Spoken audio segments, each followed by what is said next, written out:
the fuel switches, all the cockpit, all the tires, everything get checked very robustly, very regularly. That is why we have a very tough process. But taking an advance like you said, we wanted to be more thorough. All checking has been duly happening from that time. And what you have mentioned, what the FAA has done also, there are two types of directives. That is, one is the AD, which is the Airworthiness Directive, which is a mandatory, that all the other state regulators, they all follow. But what you have mentioned right now is a special Airworthiness Information Bulletin, which is not a mandatory thing. Like you said, if necessary, then the state regulator can do it. But at that point of time, the regulator also took a call that this is not a mandatory thing, and we, on our process of ensuring safety, we have a very good, robust process. So there is not a special check that is required because it was not a mandatory thing that was advised. But after the report has come, we have taken that also into cognizance to ensure that there is further, because like you said, these reports that have come. But I can show you 150 reports where every possible angle that the report can be, everything is already listed. Koi bhi agar report aa jata to, if there is any report, you could always have told. Right from the Western media to everyone, so that you can't just point out to one, say that this has been leaked. Because all the reports, I have 10 different angles which are written, which are now not coming out, not being discussed, because they are not touching this topic. But had it touched another topic, another report would have come ki isne already ye likha hai. So this has been right because of the interest that has been there. This has been going on right from day one itself, multiple theories, multiple angles, multiple stories. That is why I have once again, it's an appeal made by the AIB through myself also, I'll make it again to the House, and through you to the larger section of the country also, is to maintain patience until the final report comes out. And we want the truth to be coming out, and we have to give that much space for our AIB also to work. And that is what I request. Second supplementary, Mani Jhaji. Shukriya, Thank you, Deputy Chairman, sir. When I said that you already had these reports and advisories with you, and he told me that my question itself has the answer, and an unfortunate irony, not a plain statement. Second Having said that, thoda background. sir, I was going into a background.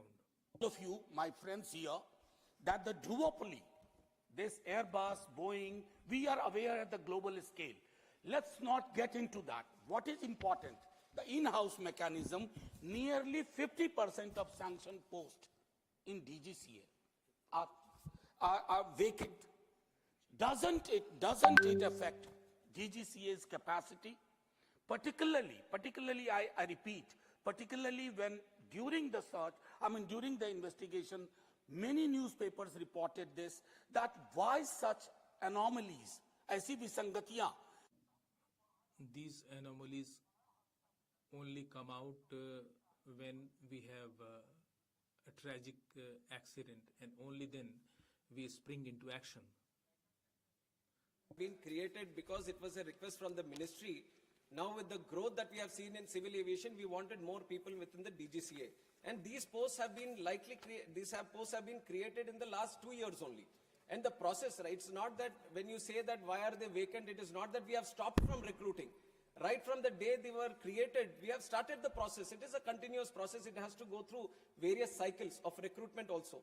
And the only thing that I wanted to mention so that everyone knows a little bit about what is happening in this recruitment is that this is a very specific pool of people that we are trying to recruit. It is not that we have extensive pool of people. These are subject matter experts, especially in aviation. We are trying to pick up senior people that we are trying to pick up, and who have a demand internationally and in other wings also. And we have a lot of people coming in from Air Force, and they have their own preferences also. So there is a limited pool that we are trying to work with, and we have done every single, in fact, we have put in more effort to do this. That is why I have also mentioned that in the last year, 103 posts which have been recruited was the highest ever. Because we wanted to speed up the process, we wanted to ensure that DGCA, the posts that are created is well equipped and it is full of the people that have to be recruited and no vacancies. It is an ongoing process. This year we are committed to take in 190 more, and also in the future all the posts are being worked out in such a way that no vacancies, the situation of no vacancies does not arise. First supplementary, Mani Sanjay Singh, not present. Mani Sri Raghav Chadha. Thank you. Thank you so much, sir. Sir, India's civil aviation sector is booming, no doubt. But it appears that the regulator, the DGCA, which is the backbone of the sector, is cracking up under pressure. I say this because it is understaffed, it is underfunded, and it lacks autonomy. Sir, Parliamentary Standing Committee की report बताती है कि The report of the Parliamentary Standing Committee tells us that in 2024, in technical posts, I am not talking about overall vacancies, there were vacancies of 55% in technical posts. And what is their role? Their role is air safety inspection, pilot licensing, aircraft maintenance, and airworthiness. So this is not shortage. This is really, this is in fact a crisis. Sir, I'm coming to the question. skies, तो मेरा माननीय मंत्री Therefore, I would like to know from the Honorable Minister through you, sir, that first, DGCA, then we have SEBI and TRI. On the similar lines, we cannot convert DGCA into a statutory body, and by what time technical vacancies will be filled up?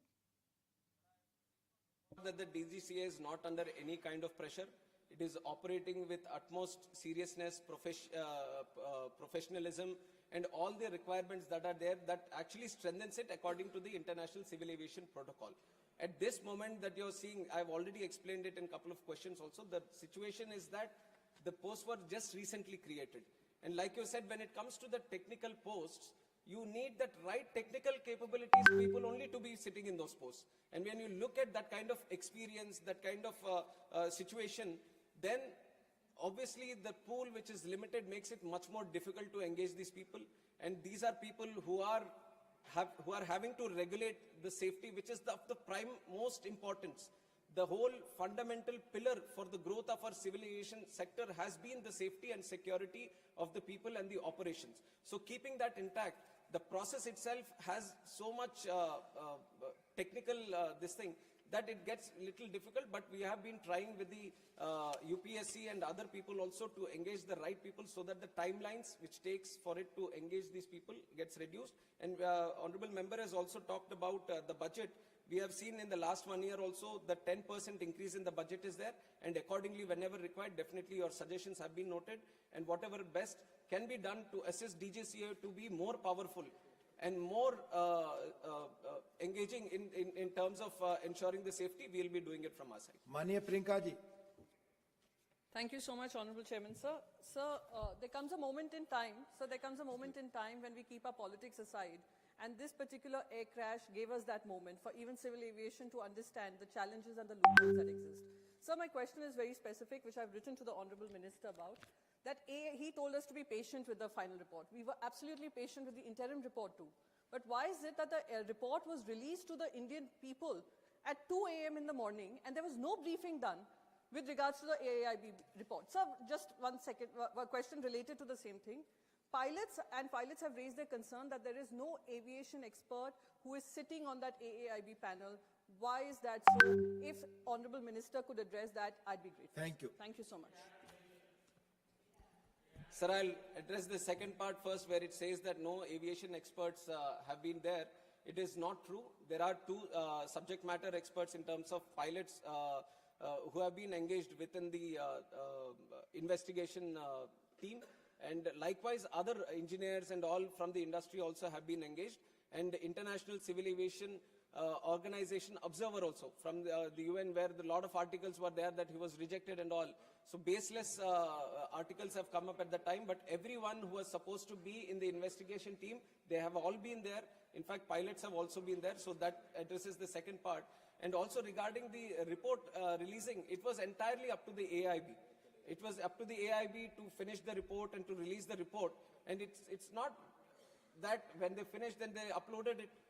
It is according to their this thing. I don't think there was very specific reason of why it has been released in the night or in the morning. It was the report which was supposed to be released, and it was released at that time. Dr. John Britas. Specific shortage of time. So after the Kozhikode air crash, the Aircraft Accident Investigation Bureau, AIB, has set up a flight data recorder and cockpit voice recorder lab, incurring a cost of 879 lakhs. Is it a fact that the investigation, even after that, the investigation is being conducted by AB lab, or has the Indian government sought any assistance from a foreign country?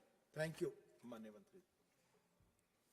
Sir, I have mentioned in the answer of the first question that this is the first time the FDR, the CVR has been decoded in the country, and how we have done it and why we are saying that we have done it is exactly because we have started the lab which could be able to do it here in India itself. And the matter, the money which was there has been put in to establish this lab. It's now- and because of the lab itself, we were able to do it in the country. The House and it was done stands in-house, The House, indigenously. the House stands adjourned to meet at 2 p.m.